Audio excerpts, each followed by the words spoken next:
Good afternoon, everyone. Asquequasanumis Canupiam Natasuis Crystal Mars Baker. I am so happy that you are all joining us today. Bear with me as I continue to admit people while also introducing our session for today. So I'm pleased to welcome you to Tamaquag's Lunch and Learn series. This free educational program has been made possible with the support of many, including the Rhode Island State Council on the Arts, the United Way, the Island Foundation, and of course, community donors like you. Tamaquag's theme for this year is the preservation of history. 2025 marks the 300th anniversary of the Great Swamp Massacre, a topic we will cover this year along with many others to inform and educate on the significance of Indigenous history, perspective, and the changes and challenges faced by Native peoples throughout the development of what is now called America. A quick reminder to place yourself on mute. Feel free to put your questions and comments in the chat, and we will address them as time allows at the end of the presentation. Our guest today is Linford Fischer, an associate professor of Brown University. He's the author of several books and edited collections.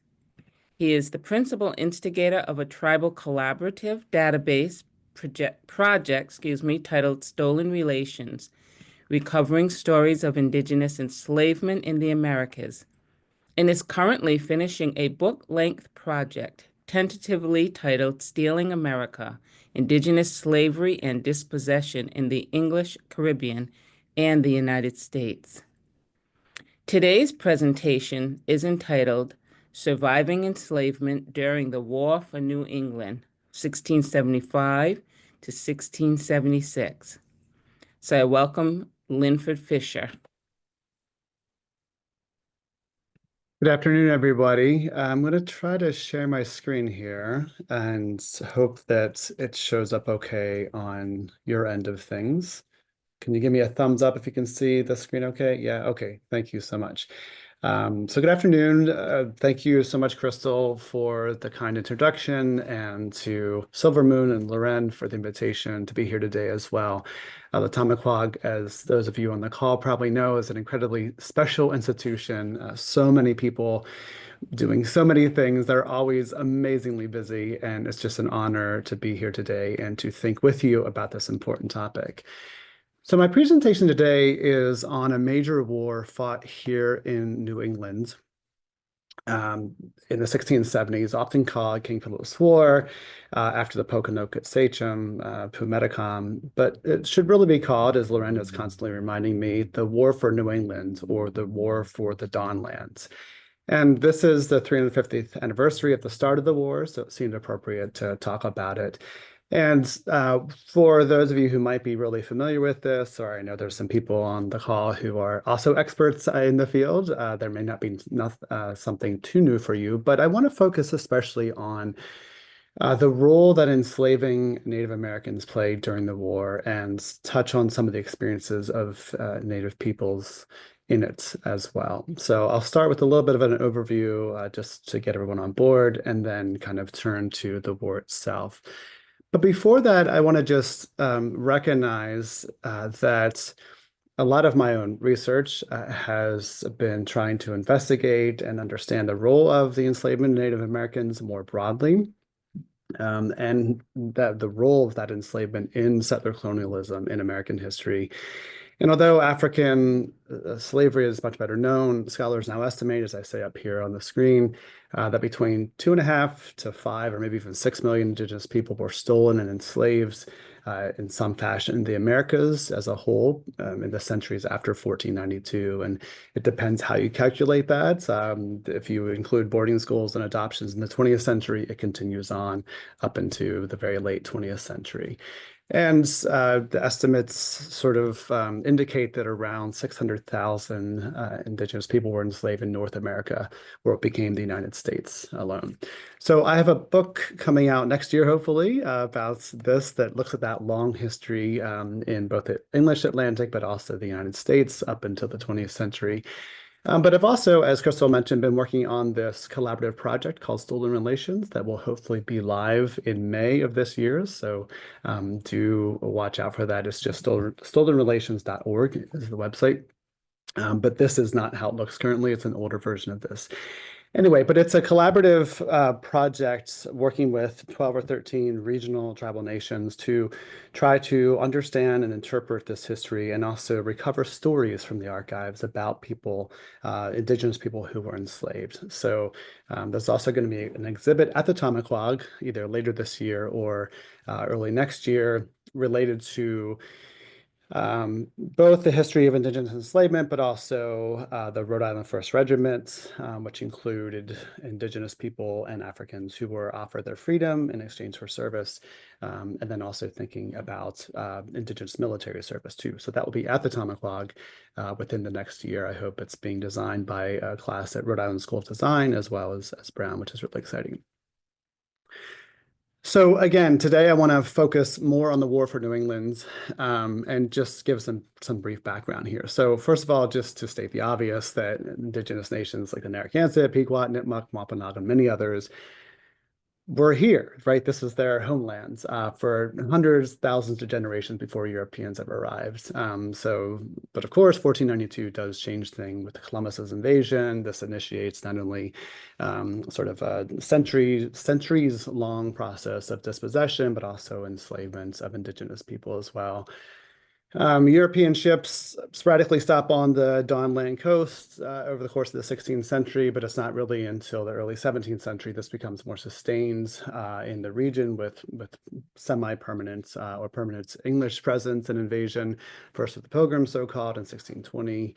They eventually signed this treaty, this Great League of Peace, so-called, with Osamecan in 1621, and then in the 1630s, the Puritans arrive in Boston.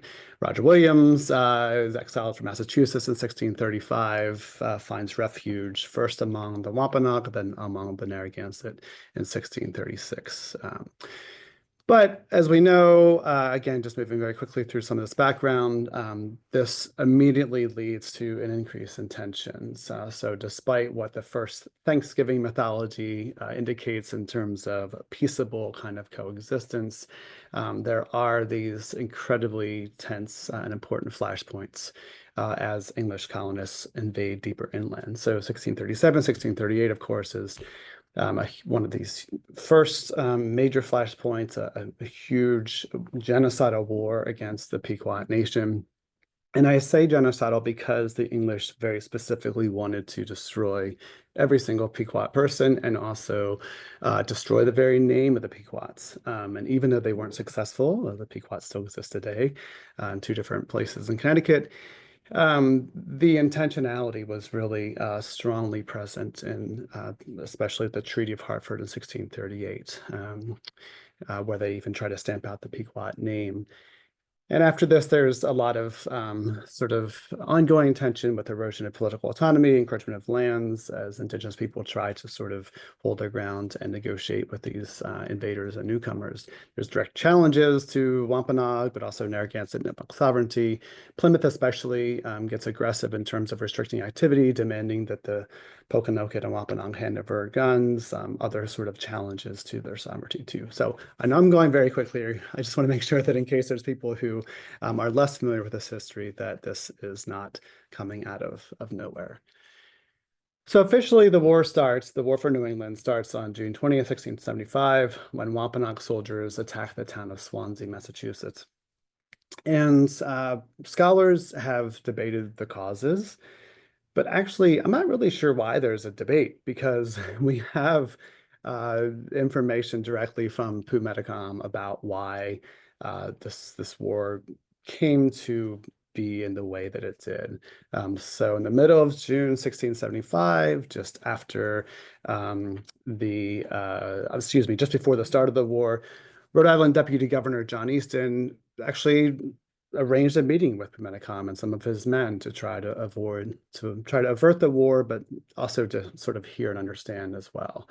And Easton, of course, like all English colonists, is like, why are you doing this? What did we do wrong? Which is, of course, insane. And Pu Metacom basically rebukes Easton in English and says, look, when the English first arrived, um, we had to help you. We had to teach you how to plant. You were like children, and we aided you and allowed you to become self-sufficient. But since then, all the English has done is to repay that kindness with violence. And so Pumatica continues, and he has all these different things that he mentions: the stealing of land, of animals, of food, political humiliation, unfair treaties, injustice in courts. There was a Christian Indigenous man named John Sassamon who was found dead, and Plymouth officials blamed Pumeticom's man and had three of them hanged. And this felt like an intrusion on Wampanoag sovereignty to do this, have this imposed on them. But there's also firearms that were confiscated, attempts to evangelize them, and also ongoing alcohol sales that ended up being problematic in Indigenous communities, but also leading to the signing of treaties and land sales that maybe shouldn't have happened in the first place. So Pumaticom is pretty clear about why this is happening, right? So the war gets underway. The United Colonies, which had been founded in the 1640s as an alliance against Indigenous people, raise militias. They very quickly begin to sort of build up defenses, but also aggressively attack Indigenous communities as well and towns. But for the first part of the war, Pumaticom's forces really are dramatically successful, and it, of course, very much worries English colonists. One thing that also happens is New England magistrates gather together the so-called praying Indians in the 14 towns in Connecticut, Massachusetts, and force them to Deer Island. There's a modern picture of it here on the slide. That forced them on it for their own protection, supposedly, but it was also because most of the population was deeply suspicious of these Christianized natives as well. And so instead of them being protected, they were shoved on this island in the middle of the wintertime and not given very much food or support. And it was cold and hard, and people died, and it was awful. So, but then out of this community on Deer Island, the Massachusetts authorities recruited spies and informants and soldiers as well. But so the war wasn't going well, and so the English colonists decide that the Narragansetts are to blame for this, in part because they're not keeping their side of a forced treaty that was imposed upon them to remain neutral in the war. So early on December 19, 1675, a huge force of 1,150 soldiers from Connecticut, Plymouth, and Massachusetts, 150 of whom were Indigenous, Mohegan, and Pequots, first gathered at Smith Castle on the west side of the Narragansett Bay, a large trading house and post.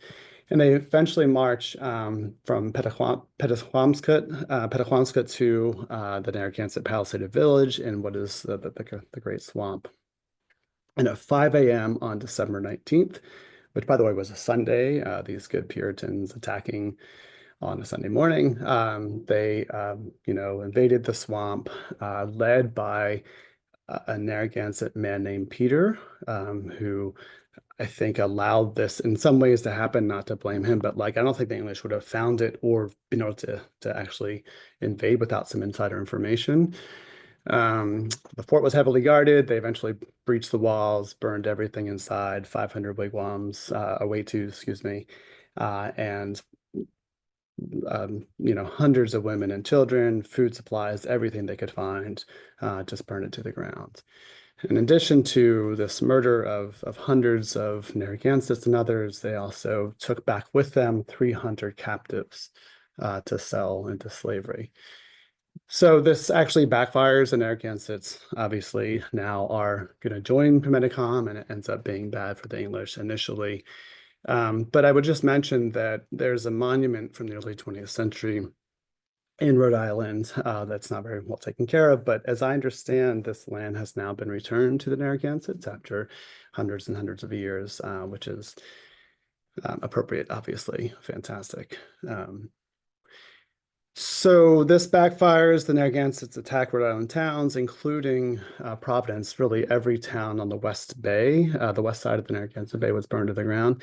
Providence is burned on March 29th, 1676. And Roger Williams, who's a complicated figure, people think of him as sort of one of the good colonists in a way, and yet I and other people who have interpreted him see him as super complicated and, essentially always aligning with the English interests when push comes to shove. So he is there to support English colonization at the end of the day, and the same is true here.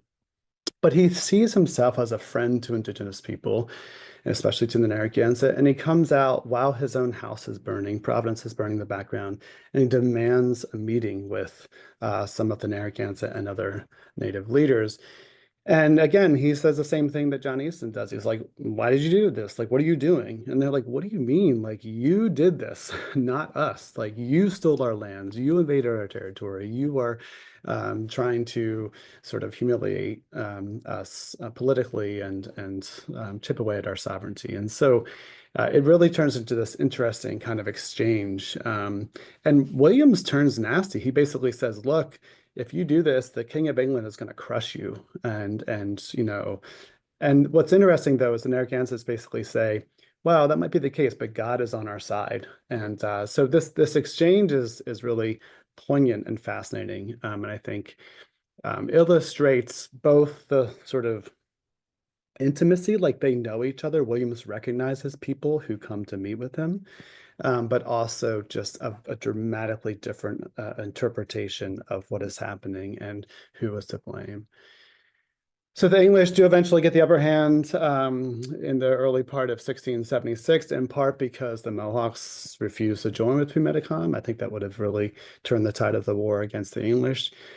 The war kind of whimpers to an end or comes to a close in August of 1676 when King Philip is shot by a Wampanoag praying man named Alderman on August 12th of 1676. The fighting continues on in what's now New Hampshire and Maine for another year or so, in part because English actions there prompts more warfare. Like they basically, in one instance, they call a peace treaty, and instead of actually signing a peace treaty, this guy, Waldron, ends up killing a bunch of people and capturing others and shipping them off into the Atlantic as slaves. So that provokes more warfare up there. So what I want to just touch on for a little bit is the role of enslavement then. And I think slavery played an essential but often overlooked role in this war in several ways. And I think there's some emerging scholarship and recent scholarship that really highlights this. Margaret Newell has a great book, Brother by Nature. If you want to go find that, is really useful to understand the role of enslavement. And as Newell and others have argued, King Philip's War very quickly became a war fixated on taking captives and enslaving Indigenous people, not for labor, but as a way of ensuring victory in the war, but also damaging Native families, communities, and nations. Enslavement and captive taking was really about again, inflicting damage, separating families, breaking up leadership structures, attempting to weaken Native people in order to take more lands. Labor was a side benefit, but I don't really think that was even the main benefit or the main focus for them. And perhaps the most obvious example of the way in which enslavement was a tactic of warfare and a tactic of attempted domination in a way is the way that English colonists treated non-combatants. So meaning Native Americans who are not actively fighting the English. So the first group of Indigenous people to be enslaved in the war were a group of 160 Wampanoag who were not even fighting. They surrendered to Plymouth authorities, hoping for protection and mercy, and instead Plymouth ships all but 6 of them out of the colony into slavery. And this happened time and time again throughout the war. Indigenous people who surrender, they hope for peace, and instead they're sold into slavery.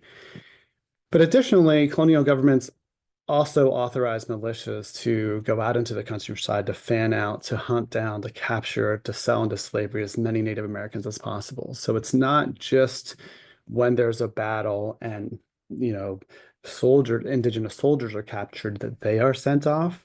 It's actually these bands of militias go out, incentivized by the promise of being able to keep whoever they capture, or at least benefit from the sale of the people that they capture. They fan out to the countryside, they march through swamps into woods, and they round up non-combatants, women and children, as a way of sort of, um, yeah, demoralizing Native communities during the war.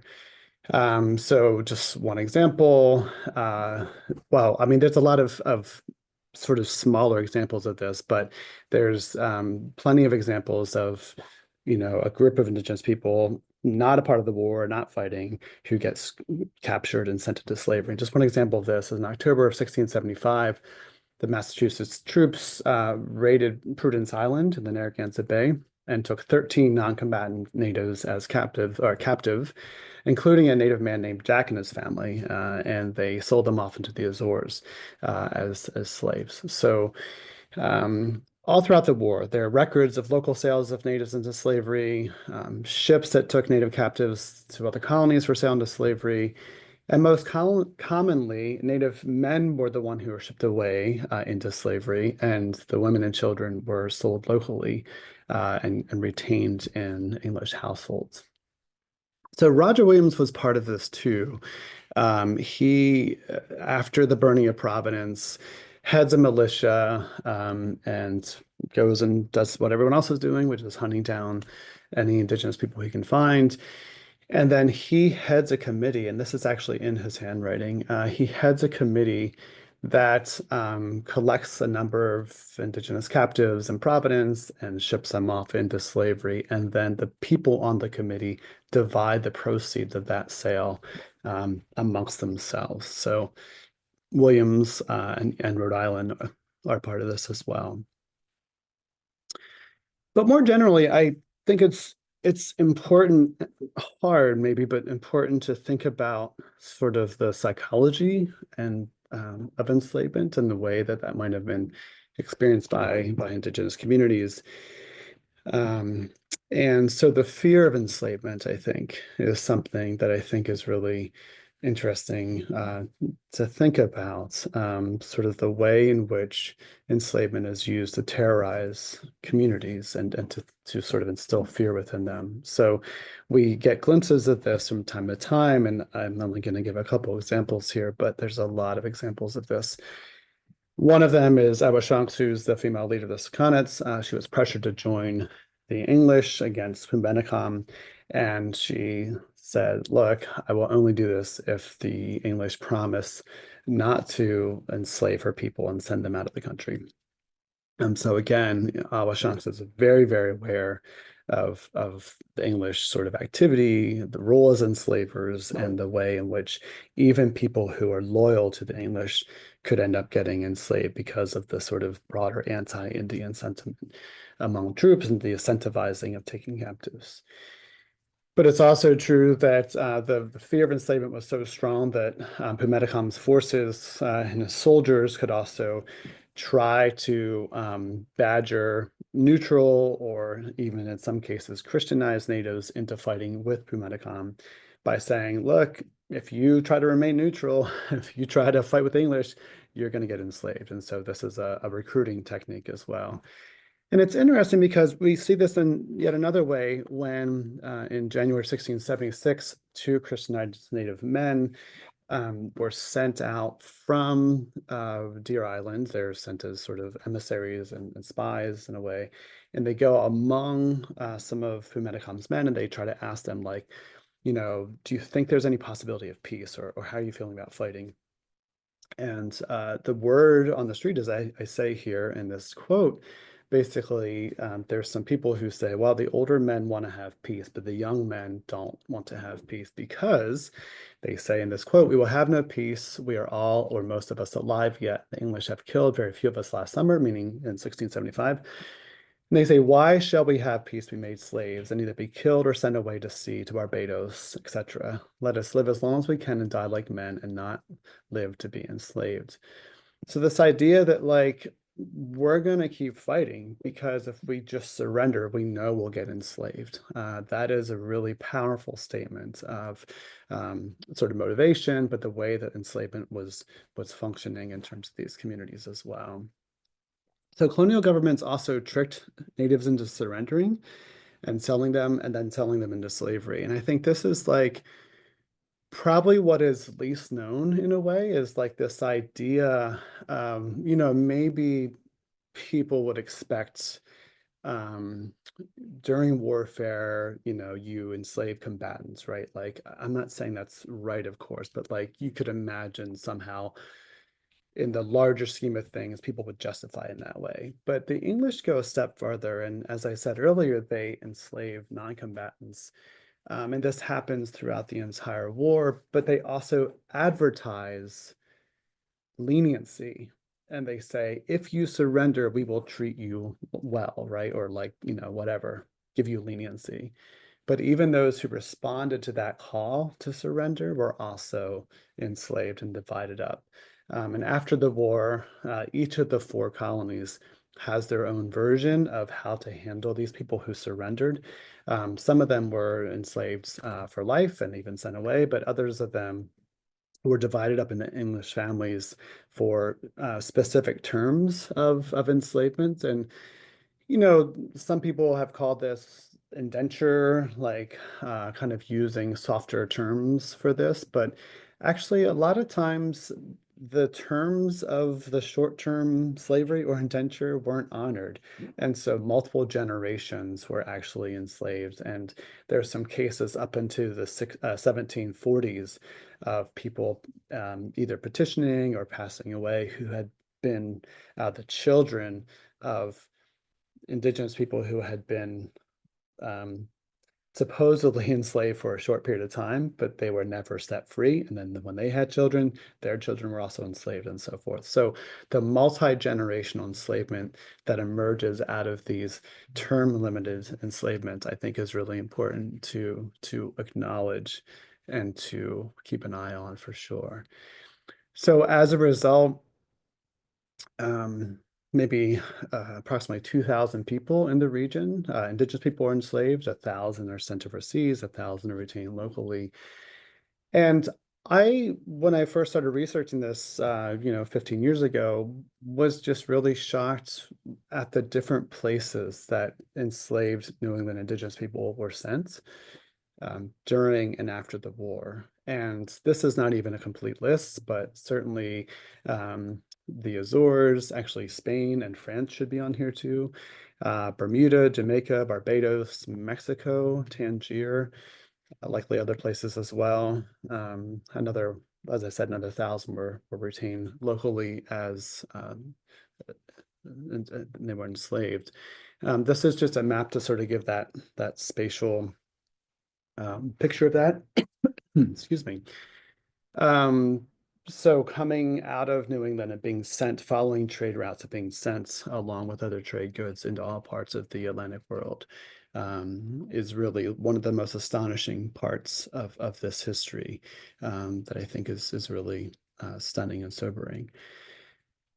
There's a lot of really poignant stories, just bits and pieces that come out of the archives about families and individuals who try to reunite with kin after the war and even during the war too. There must be dozens and hundreds of stories that we don't even know about, but I think it's useful to just consider a couple. So one of them here is Peter Freeman, who was the Narragansett man who aided the English. So yes, he helped the English find the Narragansett fort that led to the Great Swamp Massacre. He continues to aid the English during the war. After the war, he returns home and realized that his daughter had been stolen and enslaved by the English. And so he petitions to get her back. And there's some evidence. Well, at first, the Massachusetts leaders are like, hey, sorry about that. Here's a little bit of compensation. And they send him 2 coats, 2 pairs of stockings, 2 pairs of shoes, a white shirt, and 2 shillings as compensation. But Peter Freeman persists and keeps asking, and eventually they do locate his daughter and order her to be sent back. But I at least have not found evidence if that was done or not.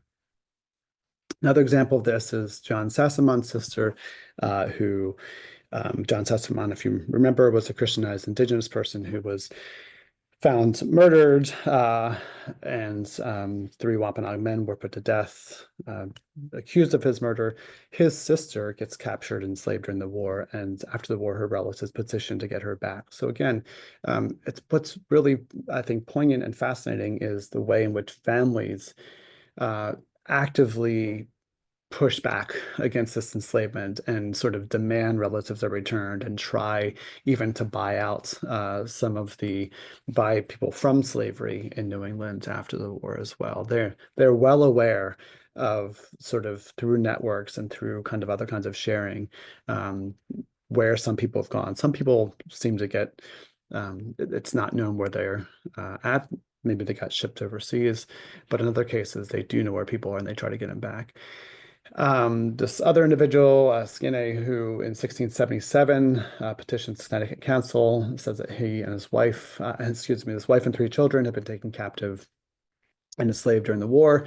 And in this case, Skinner was partially successful. His wife and 2 of his children returned, but the third one gets caught up in sort of litigation, and it's unclear what happens. One exceptional situation involved Sagamore George Winnipokin, or George Romney Marsh, who has been captured in 1675. And like so many Native men who were captured, was sent to Barbados, or some other people have been sent some other places as well, and sold into slavery. But he found his way back home in 1684, perhaps through the agency of the missionary John Eliot. At least that's what people claims. But what I find interesting, I mean, it's amazing that he got back, right? That he found his way home, which is really phenomenal. But then second of all, when he comes back, the first thing he does is he jumps into the attempts to get land back in central Massachusetts.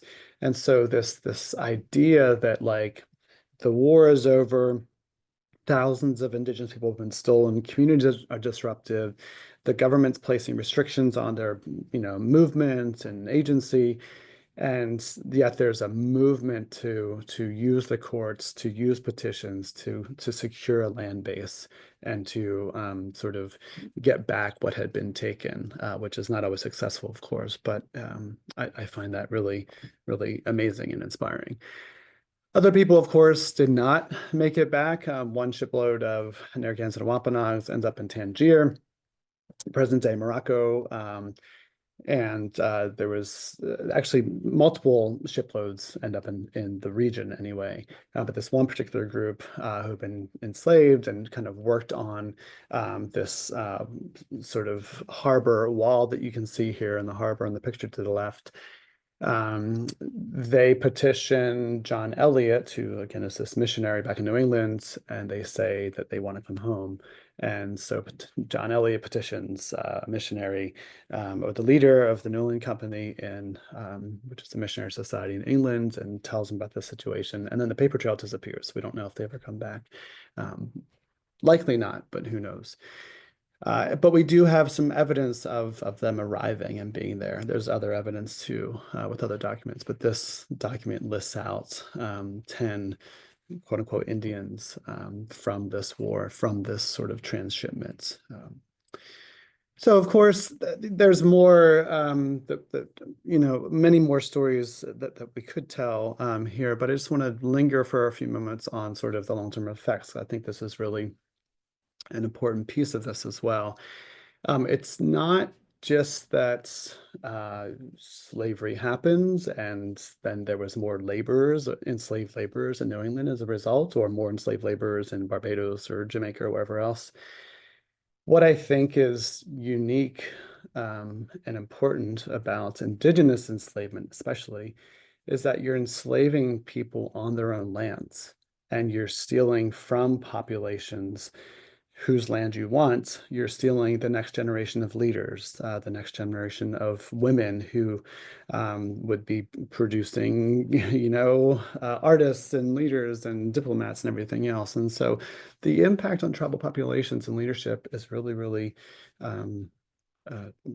strong and harsh. And I think it's one way it's different from African slavery, if that makes sense. So with African slavery, you're bringing people over from West Africa, and of course that is causing the same kinds of loss in West Africa. But for the most part, Europeans aren't also trying to colonize that space yet. They will later on. But in New England, other places where you have colonists enslaving indigenous people who live on lands that colonists want. That's actually really an important distinction, an important part of this process, which is why I think that indigenous slavery is such an important part and overlooked part of settler colonialism that sort of allows and enables English colonists to take land, to spread, to propagate.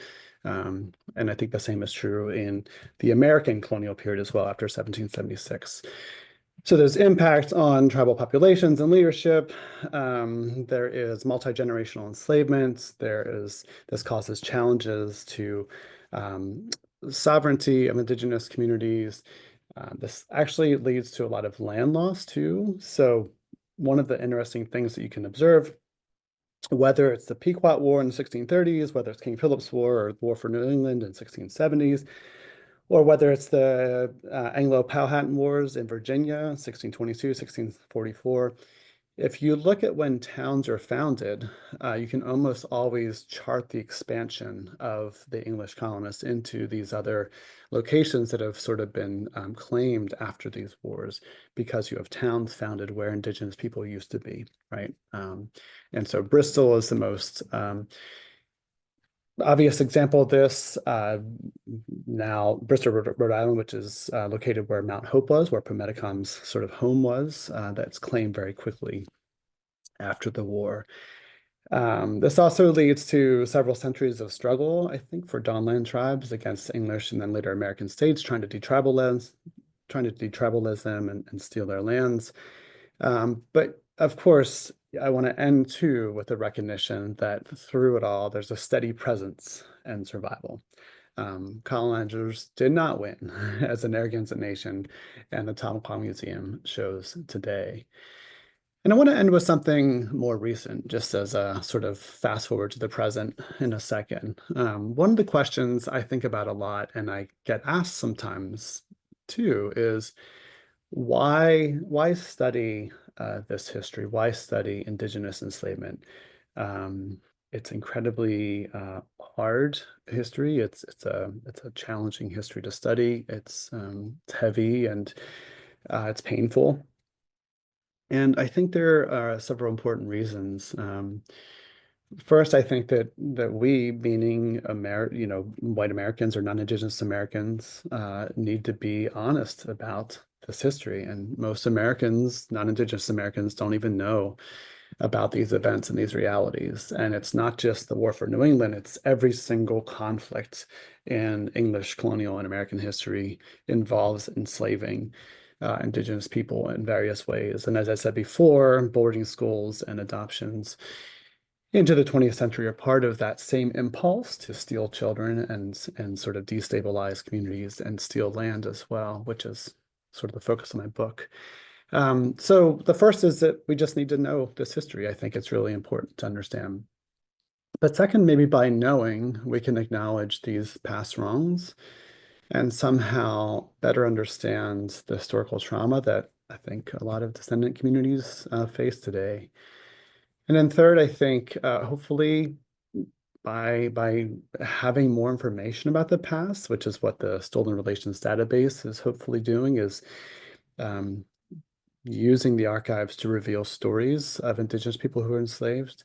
Hopefully, Native communities can use this history to piece together family histories and even reconnect. And so one example of this is Bermuda. So one of the places that New England natives were sent during King Philip's War and also probably during the Pequot War was Bermuda, which is sort of 1,000 miles east of North Carolina and was a vibrant English colony in the 17th and 18th centuries. And natives who were sent there from New England, they retained their family stories and connections over the centuries. And then starting in the 1980s, 1990s, Native people in the Dawnland and in Bermuda began seeking each other out. And in 2002, they had their first reconnection powwow in an effort to reconnect and to find lost kin and lost relatives. And really want to honor Taluk Whedon here, who's pictured on the left-hand side, looking out over the water, who passed away a few years ago. He lived in Narragansett. He was Unrolled Pequot, had family connections to Wampanoag. But he was instrumental in helping to make these connections and really believed deeply in the power of telling authentic stories and then using that as a way to help bring healing in the present. So thank you very much. I'd be happy to entertain any questions. I'm just going to unmute.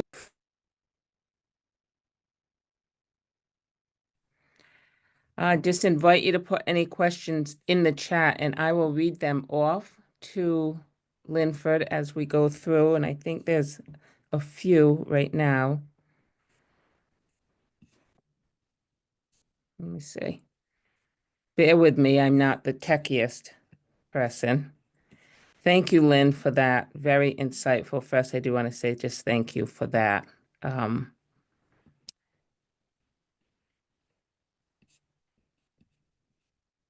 All right, so first we have one comment.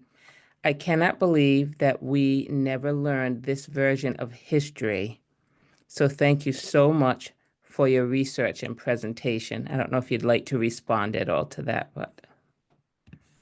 Thank you for the comment. I too feel like it's a unknown and hidden history, and I feel like I'm constantly learning both from our tribal collaborators as well as finding stuff in the archive. And I hope that it becomes more integrated into the teaching of American history, although I have my doubts because Americans like a different kind of history, generally speaking. So we need to keep on telling this version as well.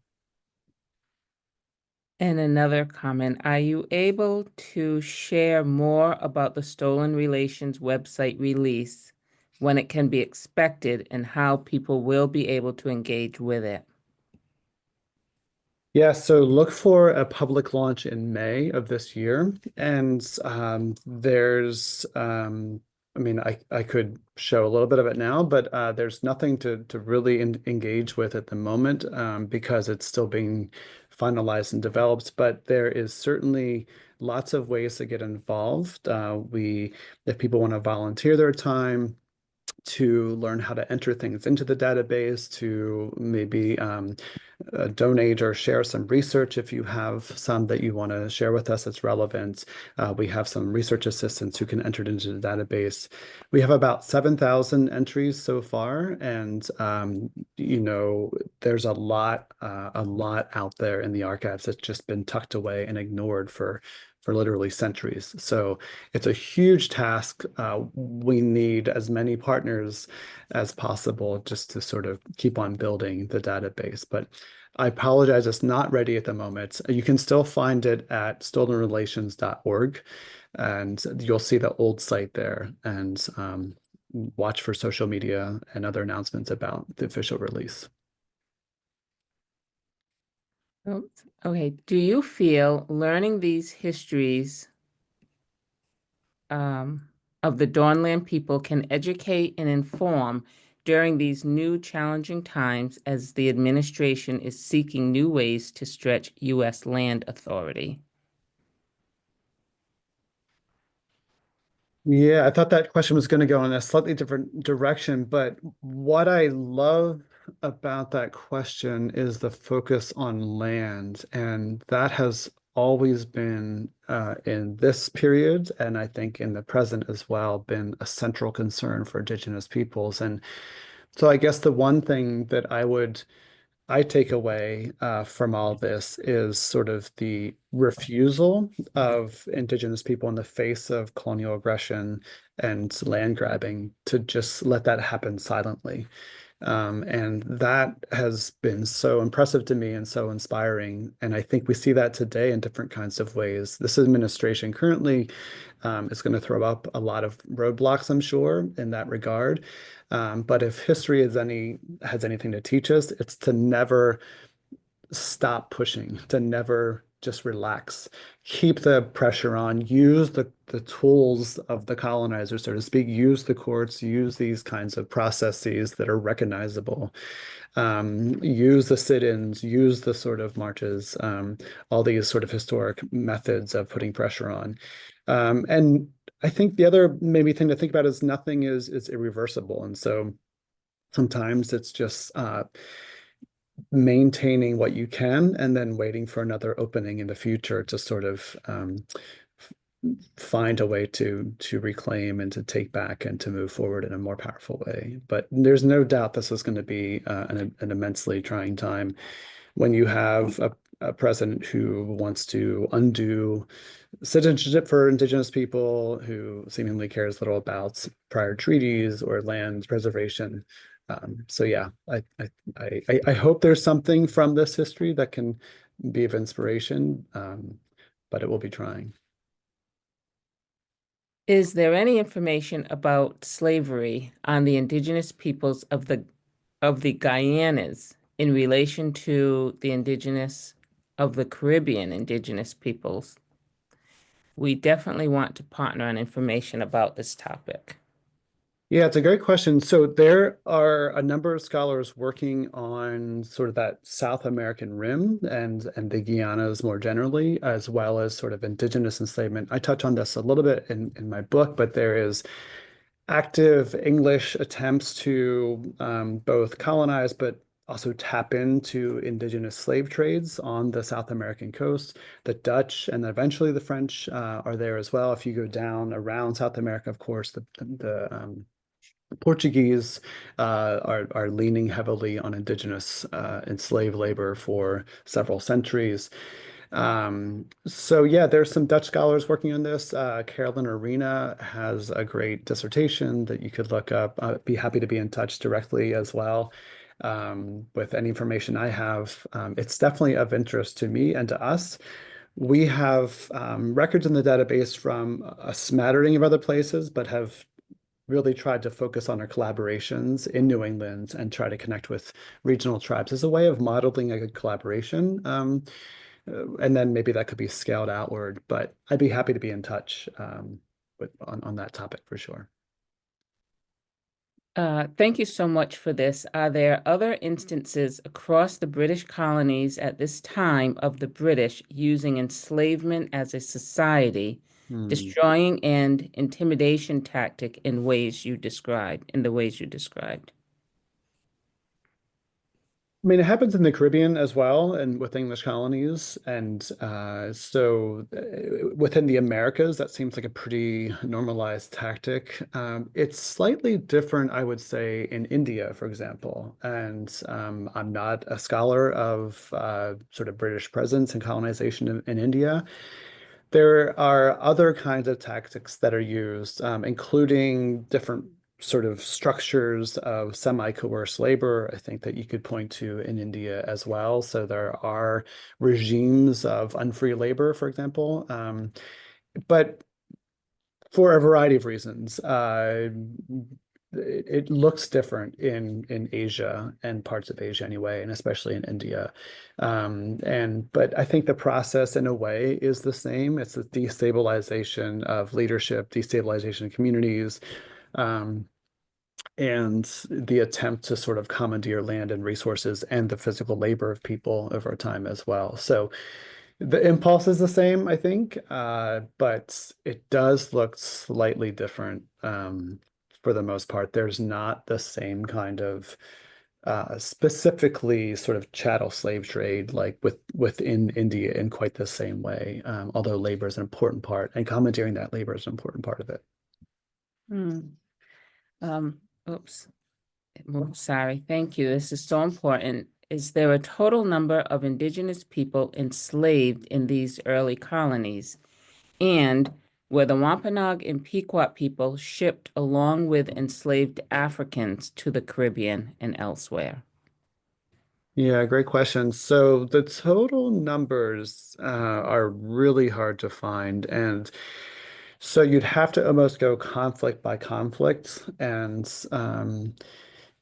what I think is intriguing is that the numbers just grow over time. So the Pequot War, it's maybe several hundred. King Philip's War, it's, as I said, two, maybe even more thousand. The wars in Virginia in the 1620s, 1640s, we're probably talking about several hundred in both cases, maybe up to 1,000 with Bacon's Rebellion or Bacon's Indian War in Virginia, as I think it should be called, in the 1670s. But then what you have that emerges, which I didn't even talk about at all because it's in a different region, between 1680 and 1720 in the Carolinas is a massive intentional slave trade, indigenous slave trade, where the English essentially trade with coastal natives to slave raid into the interior or slave down into Florida, slave raid in Florida, bring back indigenous captives and sell them to the English. And up to 51,000 indigenous people are enslaved in that process as well. And then if you look into the Caribbean, there's the Mosquito Shore, which is now Nicaragua and Honduras. The English traders run a slave trade out of there for almost a century as well, maybe up to 20,000 people. There's a slave trade off the coast of South America as well. That's maybe a couple thousand over time, maybe even a lot more as well. So it depends on, I mean, I guess the short answer is like we all are trying to estimate, those of us who work on this, trying to estimate it. As I said at the beginning of my talk, people now, and I'm a part of trying to estimate this, around 600,000 people, indigenous people, are enslaved in what is now North America.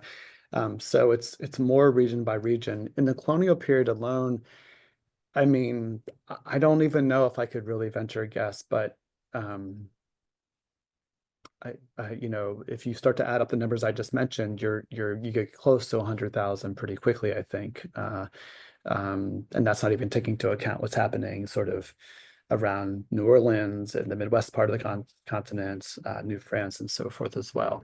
The second question you asked, the Wampanoag and Pequot people shipped along with enslaved Africans. So rather famously in the Pequot War in 1638, there's a shipment of enslaved Pequots that is sent from Boston, and they're attempting to reach Bermuda because Bermuda English colonists request Pequot captives.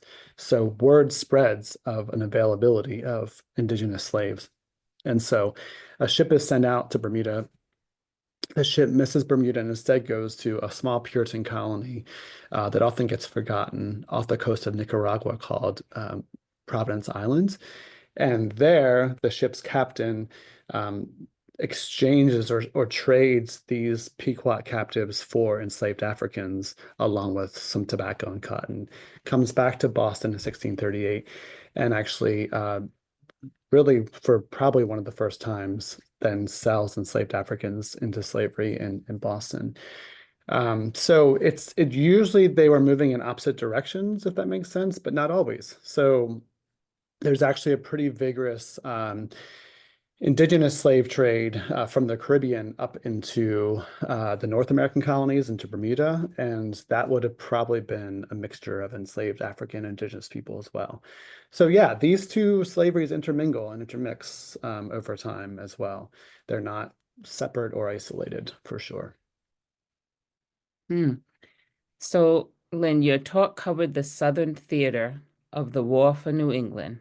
Was the enslavement scenario the same for the Abenaki and other tribes in the Northern theater after 1676? So there are really only a few moments of larger scale enslavements in the Northern theater, which I just referenced very briefly. One of those involves this sort of like peace conference with Richard Waldron, but there's other smaller scale examples we have of people being taken captive. There's no evidence that when English soldiers moved into what's now Maine, that they stopped enslaving indigenous people or taking them captive. There are some cases of them being, brought down into Boston and held in prison or sometimes sold into slavery. And there are some moments when people are held accountable for some of their actions, especially when it's seen as transgressing normal rules of warfare, which honestly, from a distance, seems kind of incomprehensible. But I think English people back then thought that they had clear guidelines for warfare. Sometimes they were observed, sometimes they were not. So I would recommend looking at both Lisa Brooks's Our Beloved Kin and also Christine DeLucia's book Memory Lands. Both of them um, talk about and cover that Northern Theater more specifically and touch on enslavement as well. So we have about 3 minutes left. Someone wants to know how they can be in touch. Is there an email address that can be shared? So I'm putting that in there. Yeah, I can put it in the chat unless you have it. No, not quickly. Thank you. Yeah, I'll do that. Yeah, I'd be happy to be in touch with anybody. I would love to touch base or collaborate or anything else. I'll put my email in here. All right. And if you just search for Linford Fischer online, you'll find me pretty quickly. So I apologize if I missed this, but could you mention the archives you used? Thank you for presenting on this important issue. So archives, boy, where to begin? So one of the challenging things about Indigenous enslavement is that it is in bits and pieces everywhere. So for the work I've done in my book, I've been in about, I don't know, 24 archives probably, including the UK, all over the Caribbean, all over, the East Coast of North America especially, but even out west in California. For the War for New England, it really comes through in different kinds of ways. There are official accounts of the wars that are published. That's the easiest place to look. Um, you can find listings of these online, or if you email me, I'll be happy to send you a few of these as well. So even the published accounts of the wars reference taking captives and enslaving people. There are some shipping records that you can find as well. There's also like the Providence Town Papers, which the Rhode Island Historical Society has, as well as the Providence City Archives have them as well. They have receipts for sales of Indigenous people. They have other kinds of records relating to this as well.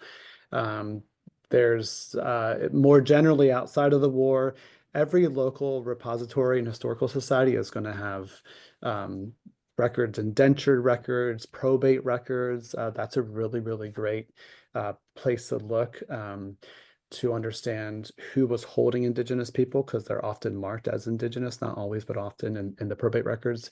The Mass Archives has, through familysearch.org, has digitized like 30 plus volumes of their manuscript archival materials.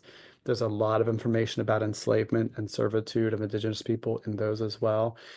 So yeah, if you want something more specific, I'd be happy to answer it via email, but there is so much information if you just know where to look for, because I think for generations, people just kind of overlooked it.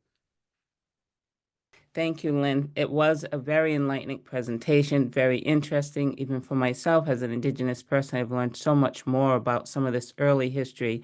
I think it's so important for this, for everyone across the nation, even in particular, there's a lot of people who don't know this history.